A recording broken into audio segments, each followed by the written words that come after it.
pinagkanulo natin. Ngayon nandun siya sa dahig. Napakaraming krisis na dumaan during the time of President Duterte. May snatchers, magdurukot, hold-uppers, hindi kayo makalakad sa streets. And there's something that I remember na ginawa niya na hindi ko malimutan. Anong ginawa niya?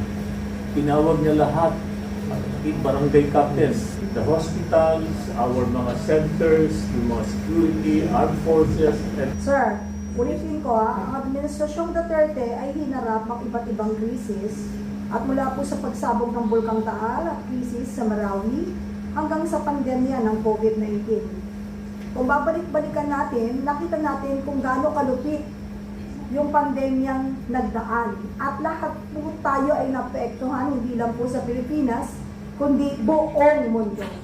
At sa pagbabalik tanaw, ano po para sa inyo ang pangunahing katangian, estilo ng pamumuno ni Pangulong Duterte sa pamamahala ng krisis? Secretary Alcusi. Magandang umaga po sa ating lahat, sa mga nakikinig. Sa pag-uusapan lang po natin yung nakaraan, Pangulong Duterte. Well, he is a true leader. More than a manager, he is a leader.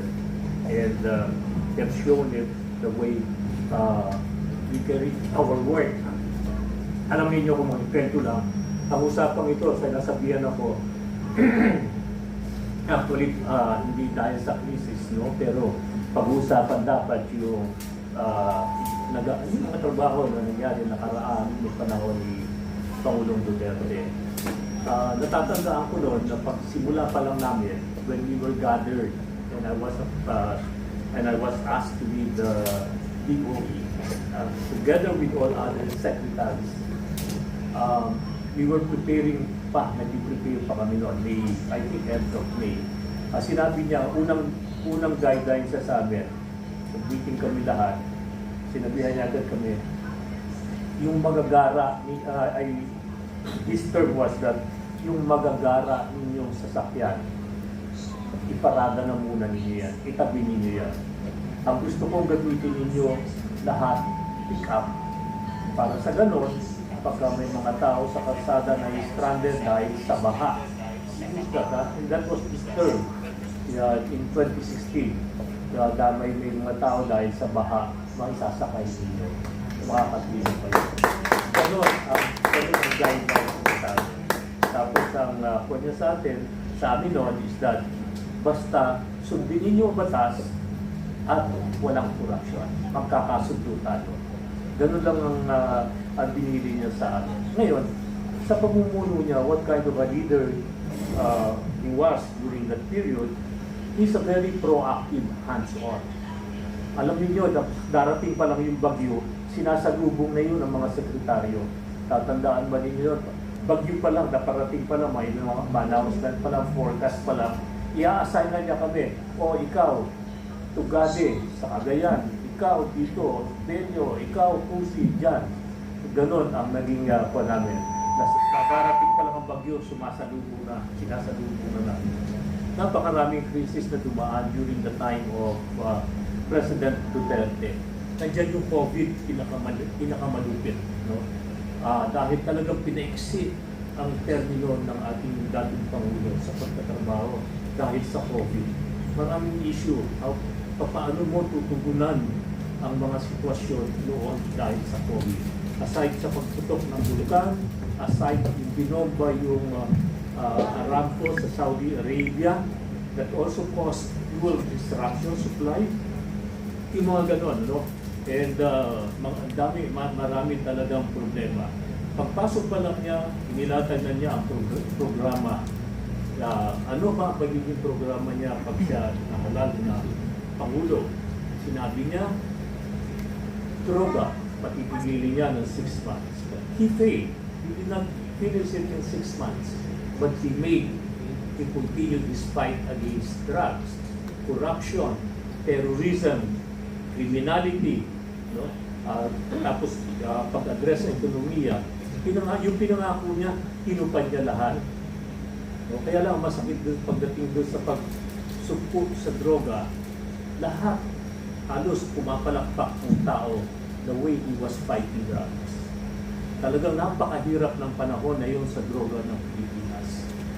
Sabi nga natin, talagang we're being run by drug lords, lahat na yun. No? Hinarap niya yun.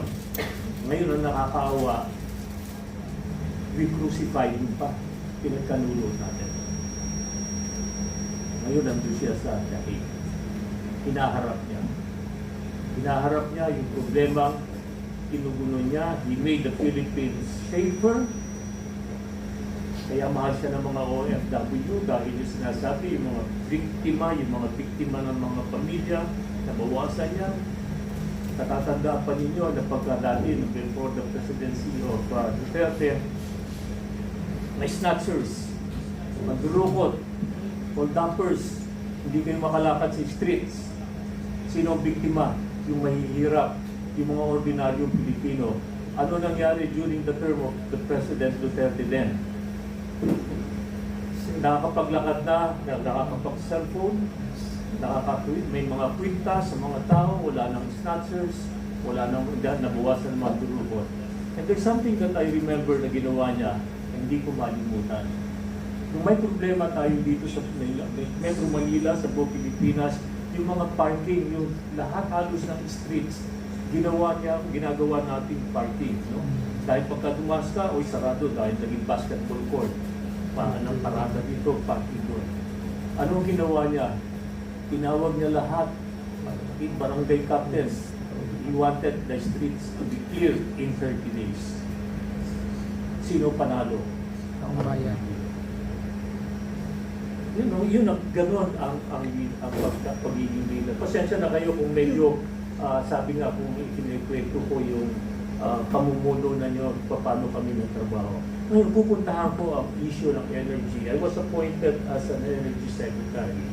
Okay? Marami kaming crisis na hinarap. Ano ba ang problema ng Pilipinas? Ang problema ng Pilipinas is masyado tayong umaasa sa import. Import ng crudo, import ng coal. Kaya lahat pag gumalaw, taas ng presyo ng kuryente. Ngayon nagkaroon ng gera, ano ang hinaharap natin? Hinaharap natin pagtaas ng presyo.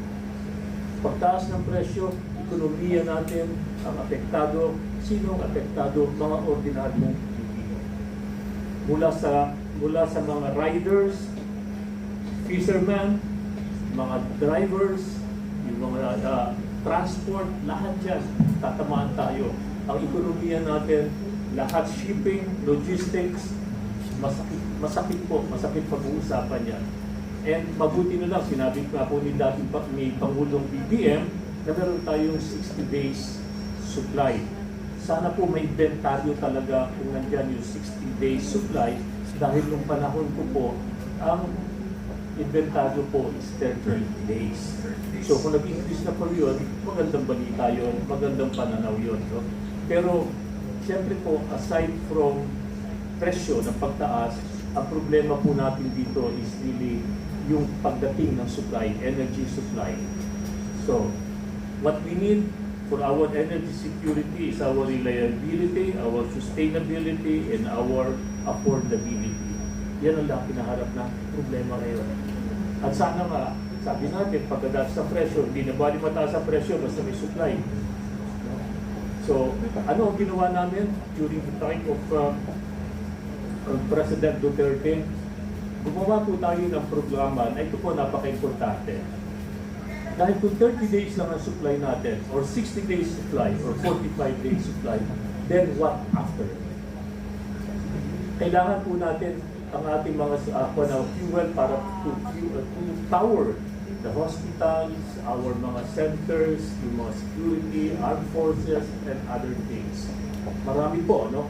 So, ang mangyayari po dito is that pag nawalan tayo niya, kawawa tayo. So, ano pong ginawa natin during the time of President Duterte?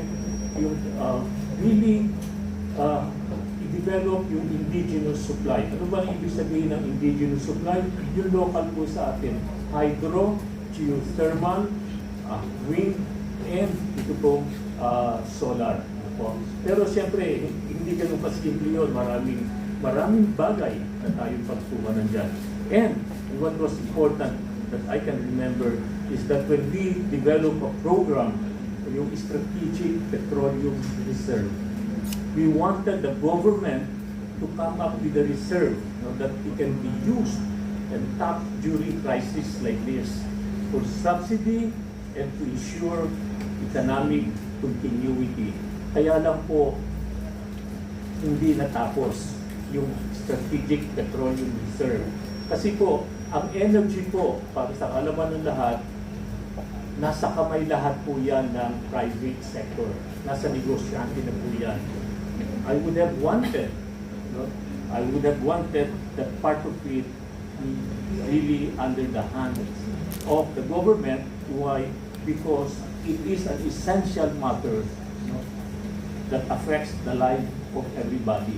That's why sa panahon ni Pangulong Duterte, nagkaroon po kami ng under executive, sa amin lang po yun, issue the circular, hindi pa po yung legislative. Nagawa po kami ng as a policy to come up with a Strategic Petroleum Reserve. And I assigned that dati po sa PNOC. Kaya lang po,